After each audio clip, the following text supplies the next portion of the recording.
नमस्कार। इस विशेष साक्षात्कार में आपका स्वागत है। मैं हूं अशोक श्रीवास्तव।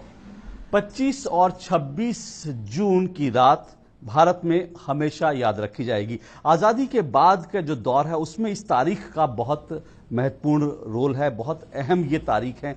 इसलिए क्योंकि 1975 में इसी दिन भारत में आपातकाल लगा था, इमरजेंसी लगी थी, जब देश की प्रधानमंत्री इंदिरा गांधी जी थी। आज भी इमरजेंसी के दिन को क्यों याद किया जा सकता है, इसकी प्रासंगिकता दरअसल क्या है और क्यों हमें बार बार इस तारीख को याद करना पड़ता है, इसी संदर्भ में आज हम बात करेंगे।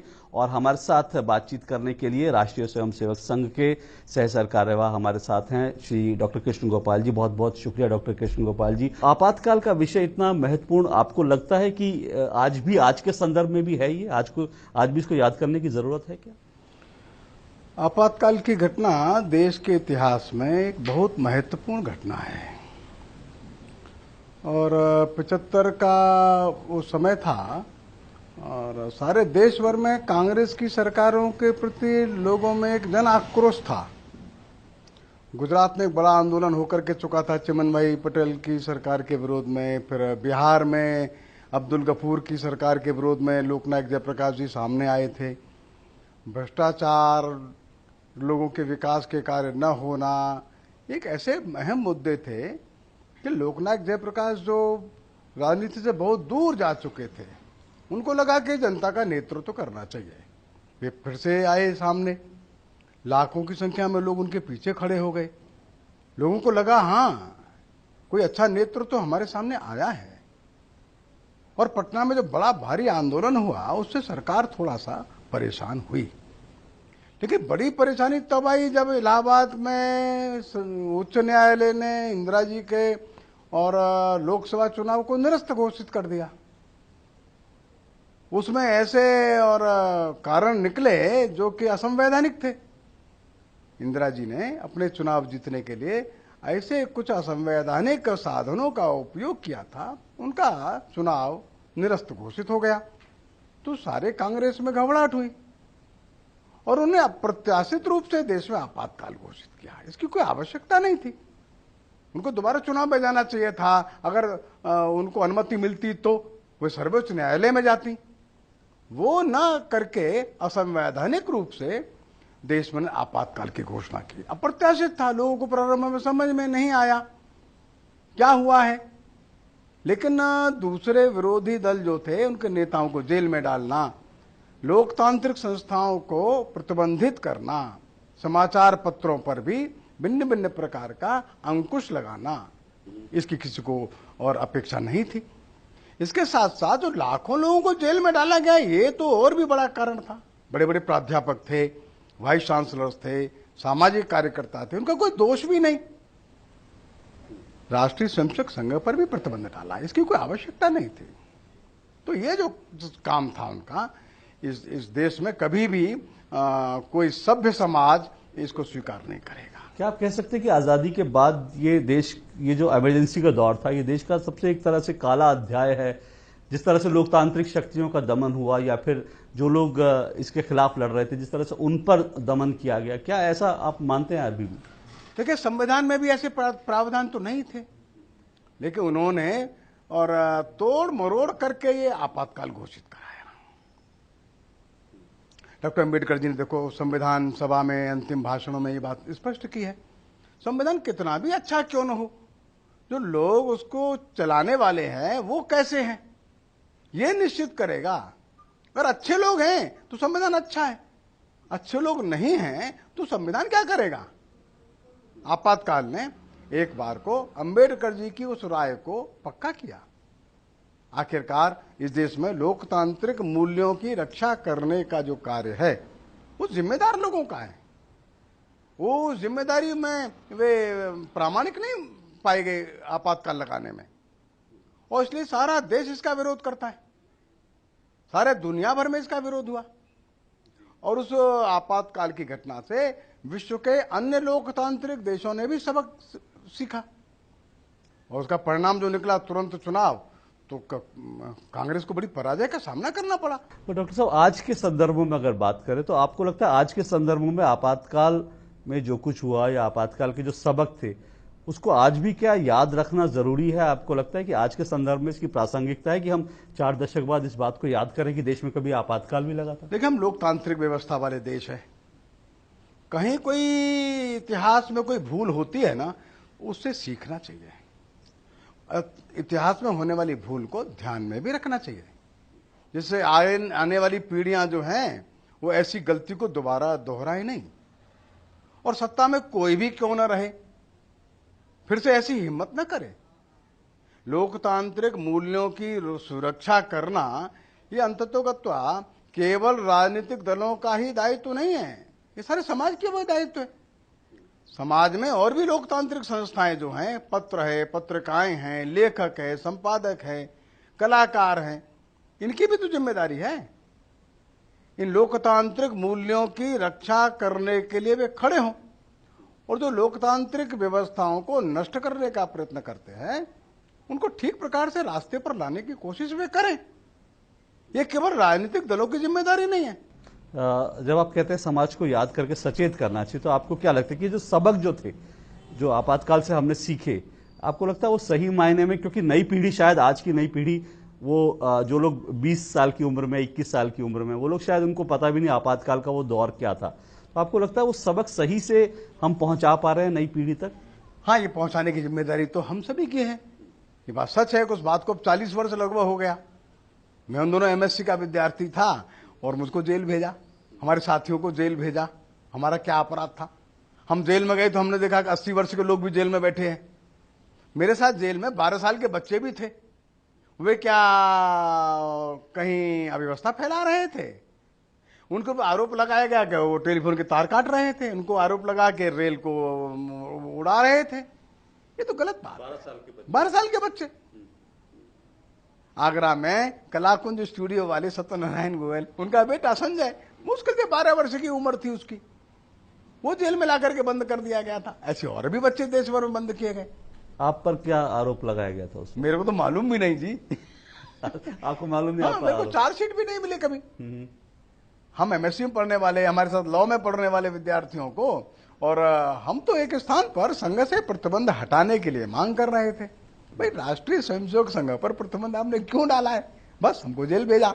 आरोप लगाया गया तो हम तो कहीं टेलीफोन का तार काट रहे थे। मेरे साथ जेल में एक 85 वर्ष के सज्जन थे, उनको आरोप लगा के वो टेलीफोन के खंभे पर चढ़ करके तार काट रहे थे। संभव है क्या? 85 वर्ष के बूढ़े लोग वहां जाएंगे क्या ऊपर खंभे पर? जनता को भी ध्यान में आया ये झूठ है, ये ठीक नहीं है, ये अत्याचार है। लेकिन कोई भी आरोप तो सिद्ध नहीं हुआ। ये भी कितना बड़ा एक चुनौती का काम है। देखिए कि लाखों लोग बिना किसी आरोप के झूठे जेल में बंद किए जाए, उनका एक एक 1.5 वर्ष से उनका बर्बाद हुआ। कौन जिम्मेदार है इसके लिए? एक लोकतांत्रिक व्यवस्था वाले देश में सरकार जेल में डालती है, उत्तर भी नहीं देती, तो कैसे लोकतांत्रिक संस्थाएं जीवित रहेंगी? सैकड़ों लोग तो बेचारे टूट गए। ये बात सच बात है। समाज में संघ के स्वयंसेवक एक भी नहीं टूटा, लेकिन सैकड़ों समाचार पत्रों ने लेख लिखना बंद कर दिया। भाई, हम नहीं लिख पाएंगे, क्योंकि वे जेल जाने को तैयार नहीं थे। बहुतों ने लिखा और जेल गए। हमेशा समाज में इतनी शक्ति नहीं रहती है कि लोकतांत्रिक व्यवस्थाओं की रक्षा के लिए सब कुछ बलिदान करने को तैयार हो जाएं। देखिए, ये बात भी सच है, कुछ लोग तो हमेशा खड़े होते हैं, वे हुए। और अंततोगत्वा इंदिरा जी ने आपातकाल हटाने की भी घोषणा की और संघ से प्रतिबंध भी हटाने के लिए कहा ना, तो लगाया क्यों था? ये बड़ा प्रश्न है। आपने कितना वक्त जेल में बिताया और आप उस वक्त आपके अनुभव कैसे रहे? मैं कुछ महीने के लिए जेल में रहा था। मैं आगरा जेल में था। आगरा जेल में 400 से भी अधिक हमारे स्वयंसेवक जेल में मौजूद थे, लेकिन सब प्रसन्न थे। हमारे लिए तो एक नया अनुभव था, इतने लंबे समय जेल में रहना सामूहिक रूप से। कुछ लोग कहते थे कि स्वयंसेवकों ने जेल के अंदर भी कबड्डी और शाखा लगानी चाहिए। हमारा तो प्रशिक्षण का कार्य जो बाहर चलता वो जेल में भी चलता था। वो जेल में जाने के बाद और क्या करेंगे भाई, और कहां भेजेंगे? इसलिए अपने राष्ट्रीय स्वयंसेवक संघ के कार्यकर्ता जेल में होने के बाद भी, जेल के और भी हमारे कैदी लोग थे वहां, उनके साथ बहुत अच्छे से प्रेम से व्यवहार करते थे। उनको भी हम पढ़ाते थे, उनको भी कुछ बातें सिखाते थे, गीता का अभ्यास कराते थे, अच्छी कविताएं भी सिखाते थे। आज योग का अभ्यास चल रहा है, कल हम लोगों ने किया, हमने जेल के कैदियों को उन दिनों सिखाया। लेकिन जेल में जाने के बाद भी हमारे संघ के स्वयंसेवक न डरे, न हिले, न भयभीत हुए। कुछ लोगों पर तो बहुत अत्याचार किए गए, इस तरह की खबर आई थी कि उनको शारीरिक रूप से बहुत उनको पीड़ा दी गई ताकि वो टूट जाएं। बहुत मारा, ये बस सच बात है, बहुत मारा। हमको तो इतना नहीं मारा, हमको तो छोटा मोटा ही गाली गलौज करके जेल भेज दिया था। लेकिन हमारे और भी साथी थे, बहुत उनके साथ मारपीट हुआ और अमानवीय हुआ, जो नहीं होना चाहिए। जो संघर्ष देखते, जो संघ ने उस वक्त संघर्ष किया, संघ की भूमिका की अगर बात करें, क्योंकि कुछ लोग ऐसा आज की तारीख में कहते हैं कि भाई संघ क्योंकि आजादी के आंदोलन में इसका रोल नहीं था, तो इसीलिए ये एक ऐसा मूवमेंट था आजादी के बाद जिसमें संघ का सबसे बड़ा रोल था, इसलिए बार बार संघ इसको याद करता है आपातकाल के दौरान। नहीं, मैं इस बात से सहमत नहीं हूं। आजादी के समय हजारों स्वयंसेवकों ने आजादी के आंदोलन में भाग लिया है। स्वयं संघ के संस्थापक भी जेल में गए हैं, सत्याग्रह करके जेल में गए हैं, वे दो बार जेल में गए हैं।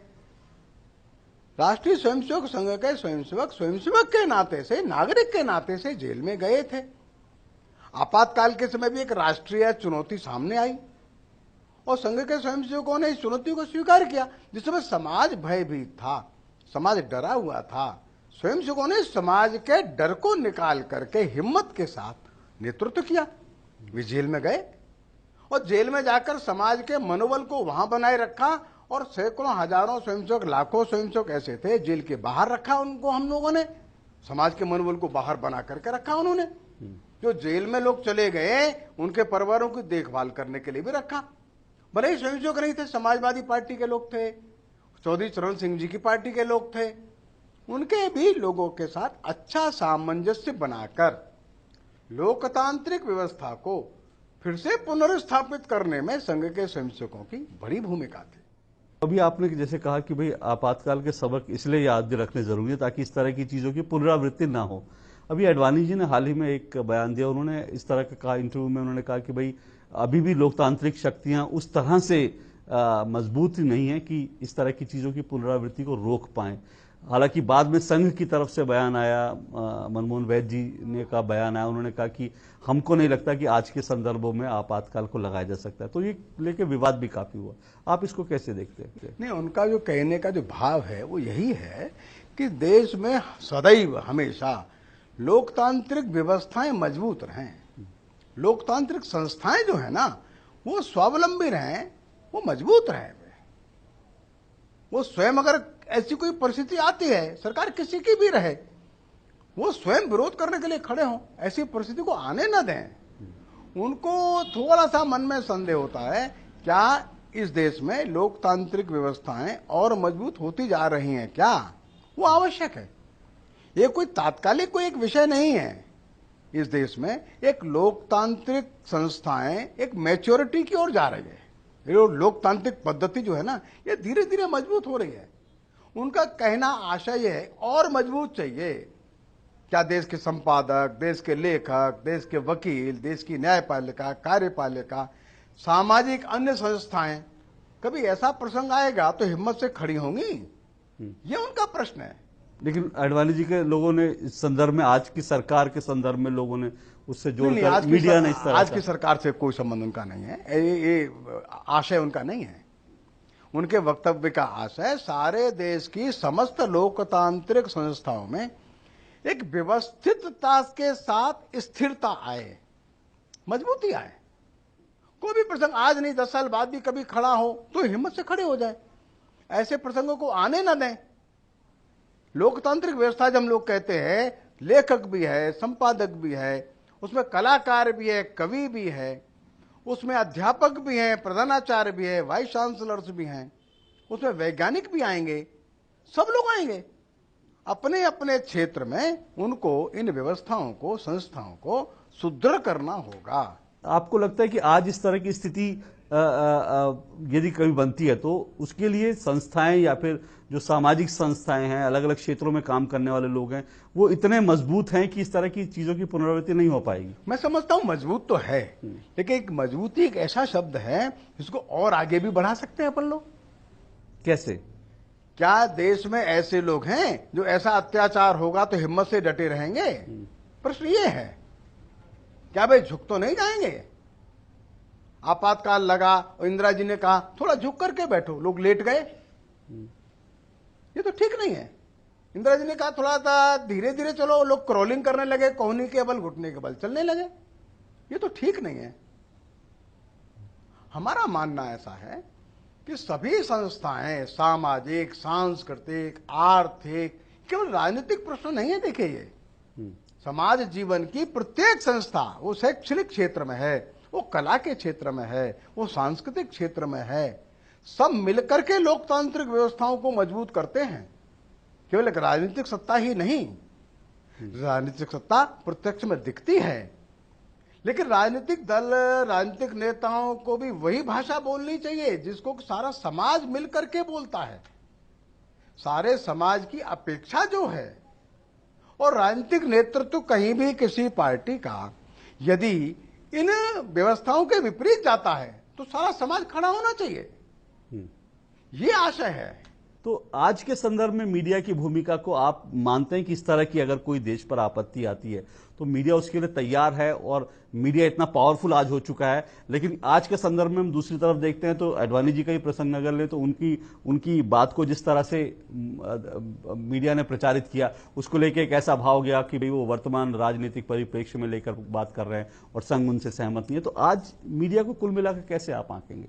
नहीं, मेरा तो ये विश्वास है कि मीडिया में और समाज में सभी क्षेत्रों में बहुत अच्छे लोग हैं, बहुत अच्छे लोग हैं। लेकिन इसका मतलब ये नहीं है कि बाकी जो और अच्छे हो सकते हैं उनकी गुंजाइश नहीं, ऐसा नहीं है। ये सभी लोग और अच्छे हो सकते हैं ना। संघर्ष, अगर ऐसा कोई प्रसंग आया तो लोग संघर्ष करेंगे, हमको पूरा विश्वास है। देश के अंदर की शक्ति बहुत अधिक है। नहीं तो इंदिरा जी ऐसे नहीं हार जाती, इंदिरा जी के खिलाफ समाज ऐसे नहीं खड़ा हो जाता, लाखों लोग सत्याग्रह करके ऐसे नहीं जेल चले जाते। तो उस समय से और अधिक लोगों ने समझदारी दिखाने का इस समय मन बनाया है। 40 साल बाद लोग और अधिक सावधान हैं, सतर्क है। मुझको समाज पर बहुत विश्वास है। और आज तो सोशल मीडिया भी है जहां पर लोग एक मुहिम चला देते हैं। तो आपको लगता है कि लोग भी इसमें, अगर इस तरह की कोई सिचुएशन आती है तो आपको लगता है आम लोग भी इसके खिलाफ आवाज उठा सकते हैं सोशल मीडिया के जरिए? मैं समझता हूं समाज पहले की तुलना में अधिक जागरूक, अधिक सामर्थ्यवान और अधिक सशक्त है। सोशल मीडिया है, नौजवान बच्चे सब जानते हैं ना, तुरंत विरोध व्यक्त करते हैं, और विरोध व्यक्त करने के लिए उनके हाथ में साधन है। अपने 10, 50, 100 मित्रों को बताता है ये गलत हो रहा है, बताता है ये ठीक हो रहा है, ये ऐसे ठीक हो सकता है, इसके लिए थोड़ा सा लोगों को आह्वान भी करता है। तो 75 जैसी स्थिति नहीं है दोबारा से वैसा और प्रसंग आने के लिए शासन के लोगों को बहुत बार सोचना पड़ेगा, संभव नहीं लगता हमको। लेकिन अगर राजनीतिक, आपने सामाजिक की हमने बात की, लोगों की बात करी, सामाजिक क्षेत्र की, अगर राजनीतिक इस वक्त व्यवस्था पर नजर डालें तो वहां अभी भी एक लगता है कि संख्या बल जो है वो सब कुछ डोमिनेट कर रहा है। जैसे अगर मैं उदाहरण के लिए संसद की अगर बात करूं, लोकसभा में हमको एक तस्वीर दिखाई देती है क्योंकि वहां पर एनडीए का अपना संख्या बल है, वो जैसे चाहते हैं अपनी बात रखते हैं, आगे बढ़ाते हैं। राज्यसभा में हम देखते हैं विपक्ष और कांग्रेस डोमिनेट कर रहे हैं, वहां पर सरकार की हर चीज। तो लगता है राजनीतिक दृष्टि से आज भी संख्या बल जो है डोमिनेट कर रहा है। तो क्या ये व्यवस्था आपको लगता है कि ये ठीक है? नहीं, डोमिनेट करना ये शब्द ठीक नहीं है। लोकतांत्रिक व्यवस्थाओं में संख्या का महत्व तो है। जिनकी संख्या अधिक रहेगी वे लोग अपने हिसाब से काम करना चाहेंगे ना। लेकिन डोमिनेट करने का क्या मतलब है लोकतंत्र में? लोकतंत्र में अल्पमत भी है तो वो उनको जो उचित लगेगा उसका समर्थन करेंगे, उचित नहीं लगेगा तो उसका विरोध करेंगे भी, इसकी छूट उनको है। तो डोमिनेट करने का मतलब ये नहीं है उनकी आवाज बंद कर दी जाएगी, ऐसा नहीं है। तो लोकतांत्रिक व्यवस्था में सभी को अपना अपना मत व्यक्त करने का अधिकार है, लोग करते हैं। लेकिन संख्या बल के अनुसार से ही तो लोग सत्ता चलाएंगे, शासन कैसे करेंगे? संख्या बल तो आवश्यक है उसके लिए। संख्या बल पे लोग कहते हैं कि संख्या बल के आधार पर इंदिरा जी ने इस तरह का कदम उठा लिया था। इंदिरा जी ने संख्या बल के आधार पर नहीं उठाया, अलोकतांत्रिक व्यवस्था के आधार पर उठाया। वो तो चुनाव हार गई थी ना। नैतिक जिम्मेदारी उनकी ये थी कि वे त्यागपत्र देती, इलाहाबाद उच्च न्यायालय ने जब उनका चुनाव निरस्त घोषित कर दिया और कहा कि नहीं, आपने जिन साधनों से चुनाव जीता है वे साधन असंवैधानिक थे, आपने मर्यादाओं का उल्लंघन किया है, आपका चुनाव निरस्त किया जाता है।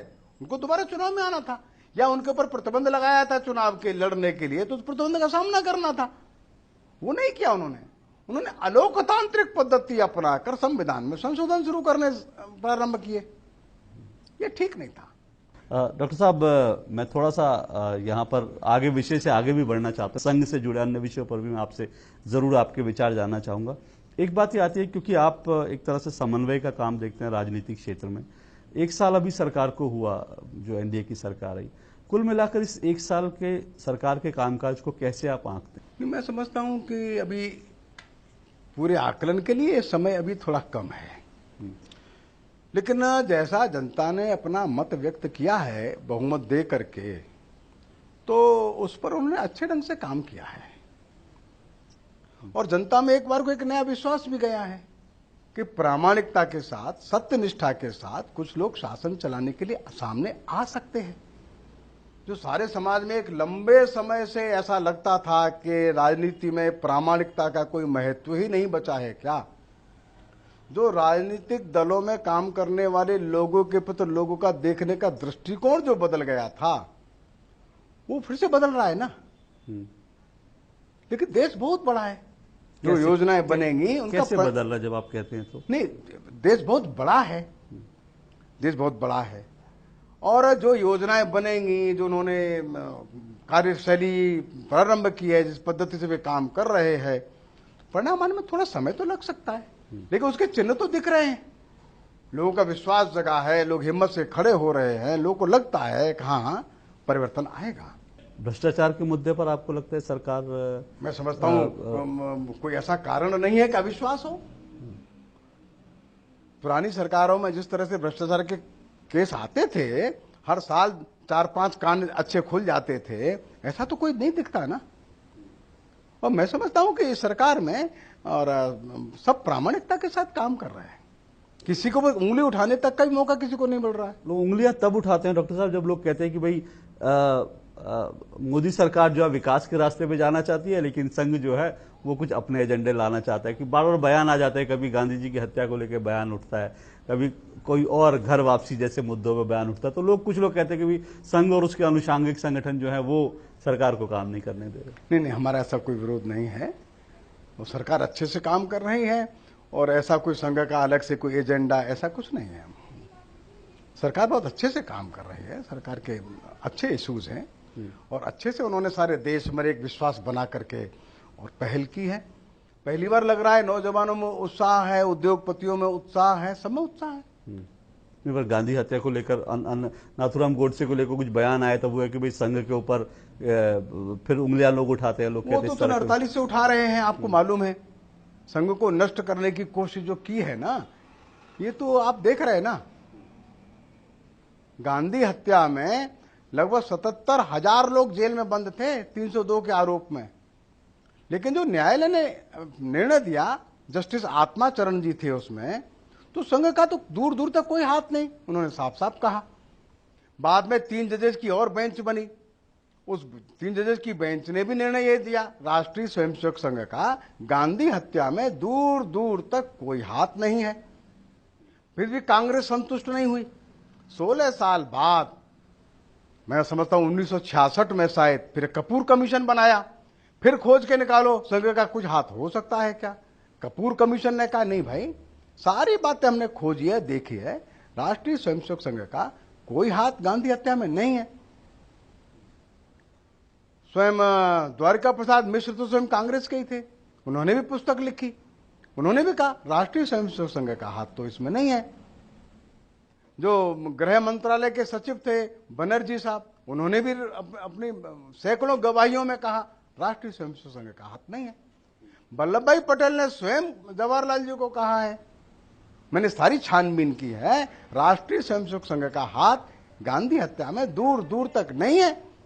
इतने प्रमाण होने के बाद भी बार बार वही आरोप लगाना, ये तो असंवैधानिक है। तो आज भी क्यों राहुल गांधी, दिग्विजय सिंह आज भी सीताराम केसरी जी ने आरोप लगाया था उनको कोर्ट ने बुलाया, क्या बात है, वो जवाब दे नहीं सके। बाद में दिग्विजय जी ने भी आरोप लगाया, उनको कोर्ट ने बुलाया तो बात बदल गए, नहीं नहीं नहीं ऐसा हमारा कहना नहीं है। अब सीधा आरोप नहीं लगाते, अब हिम्मत नहीं पड़ती। डॉक्टर साहब, संघ की अगर बात करें तो इस वक्त हमने इस साल देखा कि जब डॉक्टर अंबेडकर की जयंती थी तो संघ ने काफी बड़े पैमाने पर उसको एक तरह से पूरे देश भर में मनाया। कुछ लोग ये कहते हैं कि अब एनडीए की सरकार है और संघ भी इस वक्त जो है सामाजिक क्षेत्रों में, अलग अलग क्षेत्रों में जो है अपना फैलाव करने के लिए, आगे बढ़ने के लिए इस तरह की चीज कर रहा है। कैसे देखेंगे आप? तो राष्ट्रीय स्वयंसेवक संघ का पहले दिन से मत है कि जातिगत भेदभाव नहीं मानना चाहिए। हमारा विश्वास ही नहीं है कोई जाति ऊंची हो कोई जाति नीची होती है, इसमें हमारा कोई विश्वास नहीं है। गलत है ये बात, सब जातियां समान है। संघ ने पहले दिन से ही अपने स्वयंसेवकों के बीच में जाति का कोई विचार ही नहीं किया। जातिगत भेदभाव अपने देश में हिंदू समाज के लिए भी एक कलंक के रूप में भेदभाव नहीं करना। और इसलिए अंबेडकर जी ने इस भेदभाव के विरोध में एक लंबा संघर्ष किया है। एक ऐसे समाज को, जिस समाज को वाणी नहीं थी, उस समाज को एक वाणी दी है, उस समाज का नेतृत्व किया है। जिनको अधिकार नहीं उनको अधिकार दिया है, इसलिए वे सम्माननीय व्यक्ति हैं। नहीं, पर लोग कह रहे हैं अंबेडकर जी अचानक प्रिय हो गए। नहीं, उनका 125वां जन्मदिन था, इसलिए यह वर्ष ऐसा है जिस पर हम चाहते हैं कि अंबेडकर जी को लोग एक समग्रता से जाने तो सही। अंबेडकर जी का संघर्ष जातिगत वैमनस्य, जातिगत द्वेष के विरोध में तो है, लेकिन समाज जीवन में और भी बहुत से मुद्दे उनके हैं, लोग नहीं जानते। वे बड़े आर्थिक जगत के मान्य व्यक्ति थे। उनकी 4 बड़ी डिग्रीज जो है, उपाधियां, वे आर्थिक जगत की है। वो MA, MSc, PhD, DSc, चारों डिग्री विदेश से लेकर के आए थे। चारों आर्थिक जगत की डिग्री है। लोग जानते हैं इस बारे में? लोग नहीं जानते। वे श्रम मंत्री थे, उन्होंने श्रमिक क्षेत्र में बहुत सारे सुझाव दिए, उनको पालन कराया, श्रमिकों की स्थिति सुधारने के लिए। लोग जानते हैं? लोग नहीं जानते। आर्यन इन्वेजन थ्योरी के विरोध में वे खड़े हुए। आर्य लोग बाहर से आए थे, यहां करके लोगों को उन्होंने दास बनाया। ये जो सिद्धांत अंग्रेजों ने इस देश में फैलाया, उसका उन्होंने विरोध किया। नहीं, मैं इसके खिलाफ हूं। आर्यन इन्वेजन थ्योरी ये गलत है, ये भ्रामक है, ये जानबूझ करके फैलाया गया ये षड्यंत्र है, कॉन्स्पिरेसी है। लोग जानते हैं क्या इसके बारे में? लोग नहीं जानते। विदेश नीति के बारे में उन्होंने बोला। तो मेरा कहना यह है, अंबेडकर जी के 125वें जन्मदिन पर इस वर्ष में लोग अंबेडकर जी को थोड़ा समग्रता से जाने। तो अंबेडकर जी के विचारों को आप बढ़ाएंगे, संघ बढ़ाएगी? क्योंकि लोग संघ पर आरोप लगाते हैं, आखिरी बात में कि लोग संघ पर आरोप लगाते भी, वो तो ब्राह्मणवादी संस्था है, तो अंबेडकर जी के विचारों को कैसे आगे बढ़ाएगी? राष्ट्रीय स्वयंसेवक संघ सारे समाज को लेकर के चलता है, सारे समाज को। कोई समाज में एक छोटा ऑर्गेनाइजेशन खड़ा करना ये हमारा उद्देश्य नहीं है। सारे समाज को, बिल्कुल सबसे दूर जो झोपड़ी में रहता है वो से लेकर के और बड़े से बड़े महल में रहने वाला व्यक्ति, सब समाज के ही अंग है। ये संघ का पहला सिद्धांत है। इसलिए हम लोग कोई गरीब वर्ग को आज लेकर के चल, ऐसा नहीं है। सारे समाज में कोई भी जाति का, कोई भी भाषा का, कोई भी आर्थिक स्तर का व्यक्ति वो समाज का सम्मानित व्यक्ति है। राष्ट्रीय स्वयंसेवक संघ का मन यही है, ये उसकी धारणा है। बहुत बहुत शुक्रिया डॉक्टर कृष्ण गोपाल जी, हमसे बात करना। धन्यवाद।